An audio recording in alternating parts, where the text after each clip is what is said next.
يا أيها النبي جاهد الكفار والمنافقين واغلظ عليهم ومأواهم جهنم وبئس المصير۔ اے نبی، کافروں اور منافقوں سے جہاد کرو اور ان پر سختی کرو، ان کا ٹھکانہ جہنم ہے اور وہ بہت برا ٹھکانہ ہے۔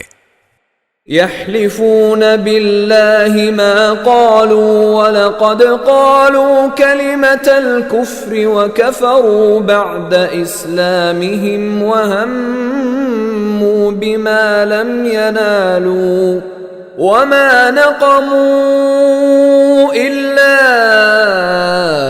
أن أغناهم الله ورسوله من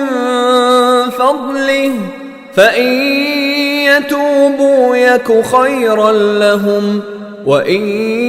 يتولوا يعذبهم الله عذابا أليما في الدنيا والآخرة وما لهم في الأرض من ولي ولا نصير۔ یہ لوگ اللہ کی قسمیں کھا جاتے ہیں کہ انہوں نے فلاں بات نہیں کہی، حالانکہ انہوں نے کفر کی بات کہی ہے،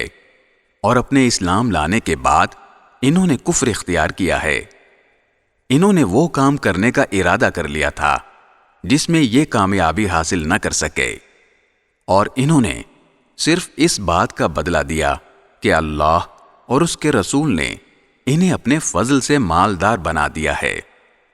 اب اگر یہ توبہ کر لیں تو ان کے حق میں بہتر ہوگا، اور اگر یہ منہ موڑیں گے تو اللہ ان کو دنیا اور آخرت میں دردناک عذاب دے گا، اور روئے زمین پر ان کا نہ کوئی یار ہوگا نہ مددگار۔